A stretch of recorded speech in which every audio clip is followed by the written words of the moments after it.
glassing and epoxying the rear wall panel. I removed the panel after I had originally assembled it, just like the side panel there. Laid it flat for glassing and finishing, and this gives you the advantage of the epoxy laying much flatter, doesn't drip, and it gives you a pretty flat surface. I will still be sanding this and getting it prepped for varnishing when I finish. The reason is that epoxy you can never get a perfectly flat, smooth surface with epoxy unless you put it into like a mold.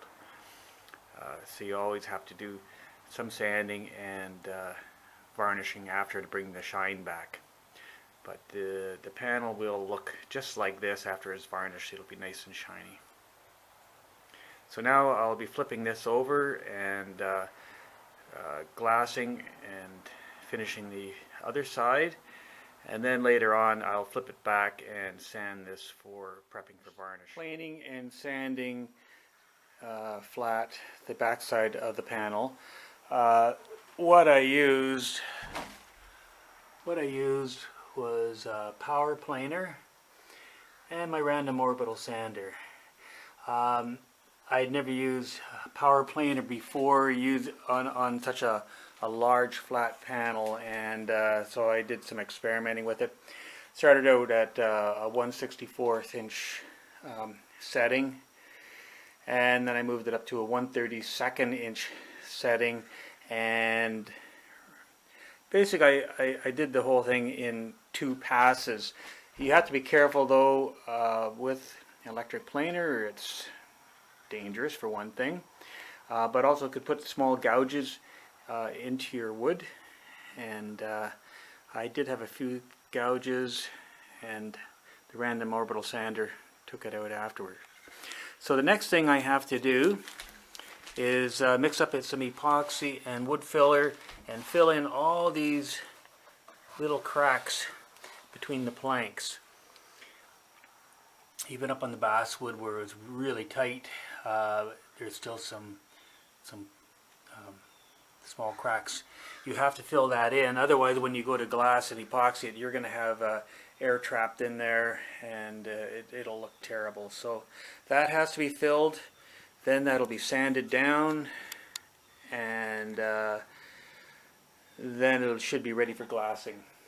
I may put a coat of clear resin on before I glass, just to see if there's any air bubbles bubbling up through any small cracks, and I'd want to seal it.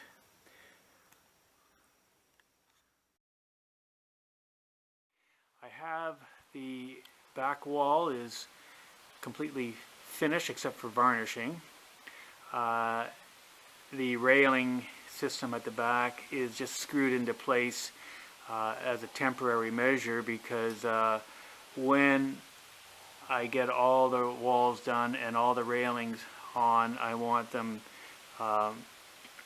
just to be able to be adjusted before I epoxy them in place, just to make sure I could get them all level and sitting properly, and I don't want to rush that. So I have the side planed and sanded to get it as flat as I could. Still a lot more sanding to be done, but first I'm going to be filling in all the little cracks. Still have some more sanding and filling to do on the side panel, but in the meantime I'm also going to start marking out and routering where I want to do a little inlay pattern of a maple leaf. So I have the paper maple leaf template placed in the center, and I'll mark that out, router down about 1/8 of an inch deep, and instead of putting a wood inlay in there, my plan is to use an epoxy mix, so of 2 different colors. I thought I'd give it a unique a unique look. And I'm going to do this on this door, and then also on the door on the other side. So you can see I have the pencil lines already marked for where the door cut will be. The door won't be cut until after all the glassing is done on both sides.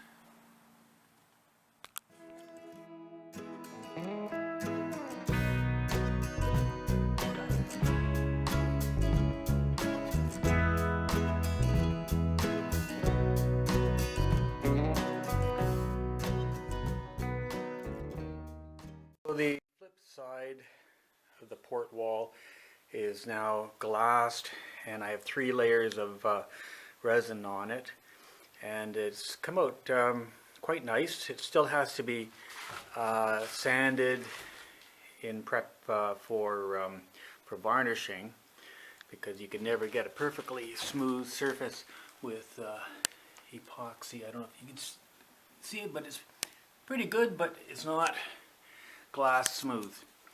So that's why you sand it with 80 grit, and then work your way up to 220 before you varnish. I will now take this port side and temporarily mount it in position, really just for marking out in the exact location where I have to cut the door. I want to make sure that that is exact. So measure twice, cut once. I have the port wall temporarily screwed into place, and I scribed up to the rail, and the rail is just sitting there. I'm going to put some temporary screws in it, and it'll all get epoxied down with a bead filling up that crack there.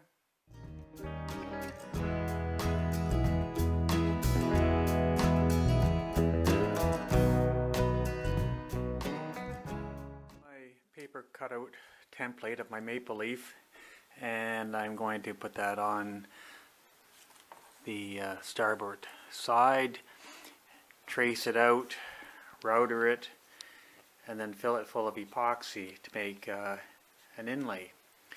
Now, it will be pretty much exactly like the one I have previously done. Now, the inlay that I'm using is epoxy resin, not a wood inlay like I did on the bow. On the bow, I laid wood strips in. For this inlay, because I'm using epoxy resin, the finished product really is no different than pretty much a decal. And if you wanted to, you could glue some sort of a decal onto the wood and glass over it, and I think it would come out looking pretty much exactly the same. You want to be careful though that whatever kind of decal you use doesn't delaminate in the future. So you want to be careful of that. I chose just to fill the void after I router it with epoxy resin, just to try it, that's all. After looking at some of these epoxy resin tabletops, I thought, oh, this would be fun, and you could probably tint the epoxy to whatever color you want and make something quite unique. Another method that I used to use on some of my canoes before I was confident in routering into the wooden deck would be to simply take a paper template like this and use the iron-on edge trimming that you would find in rolls of oak or maple or whatever that you would iron on, and you would iron onto the paper the wood, and you would have this template also on the back of the paper. You would just simply cut it out, epoxy it onto the deck, and I've done this on numerous canoes, and it looks great. It doesn't delaminate. I've had, I think my oldest one is probably about 18 years old. It's never an issue. The problem is that it will sit proud on your deck. So I'm not sure what the thickness is of the iron-on wood strip. It's probably a 32nd of an inch thickness, perhaps, maybe even thicker. And that's going to sit proud, and so you'll never get a perfectly flat surface, no matter how you, whatever you try. You will not get a perfectly flat surface. It still looks great. Anyways,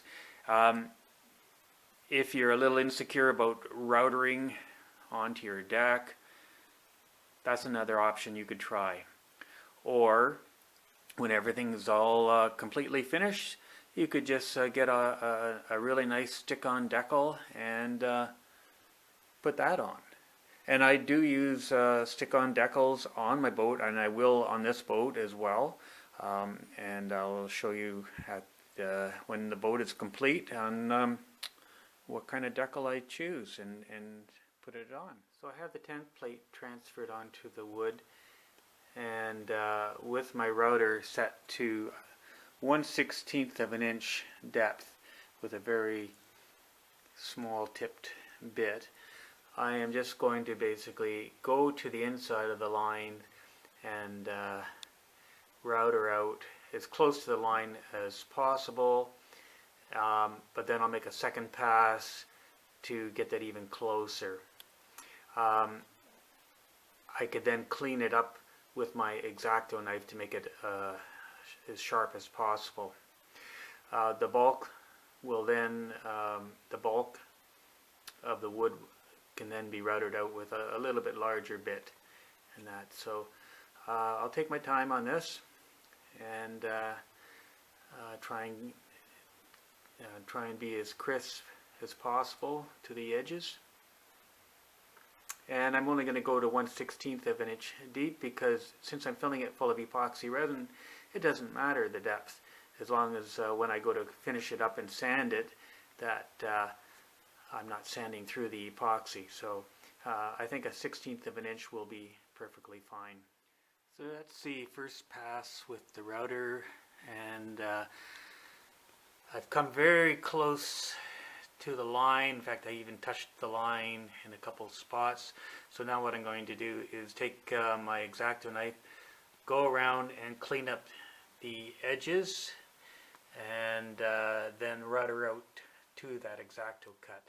I stayed with the same router bit because after I cut it very close to the edge, there was not a lot left in the center of where I needed to router, so I just very carefully routered that out, and it came up pretty clean. I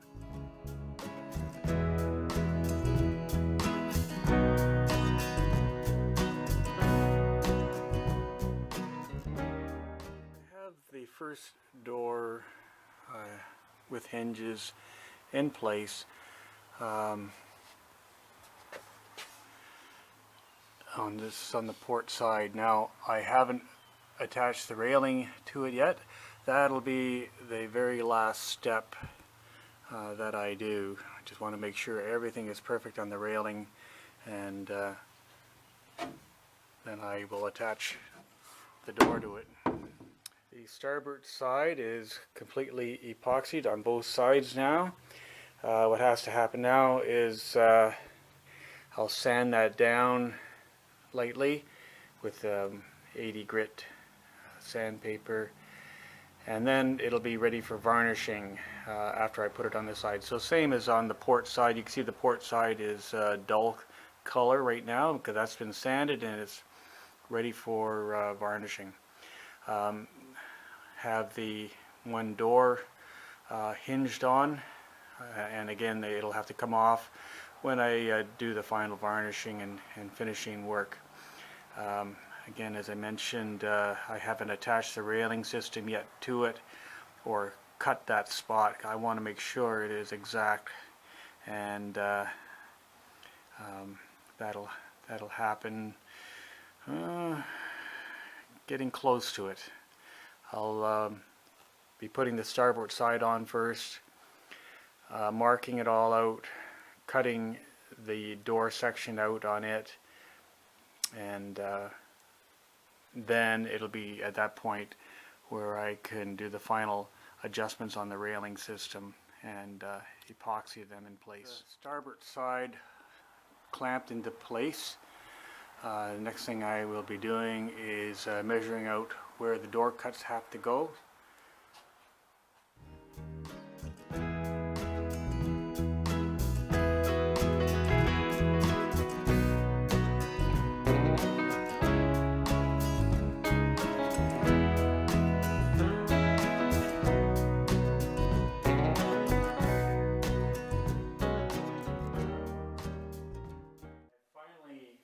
Reached a major milestone in my construction of my catamaran.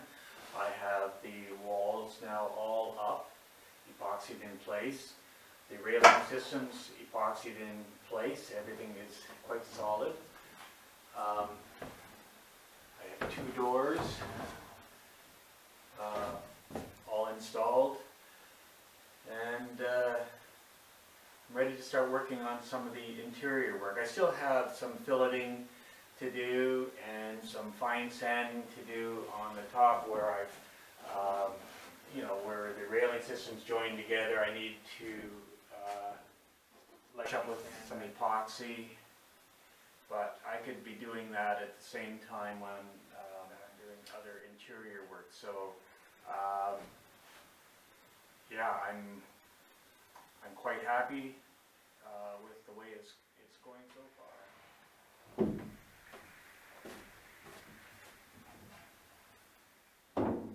So the joints come out pretty good with where the railing joins together, and it looks like a little bit of a zipper scar, I guess. But I'll put a coat of epoxy over that.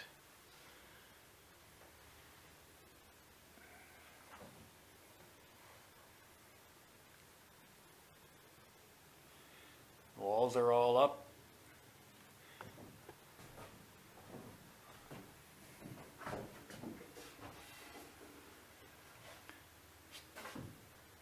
There's the door. Looks quite nice. I've cut the railing just at a bit of an angle on that, just so that the door doesn't catch as it closes, so a bit of an angle.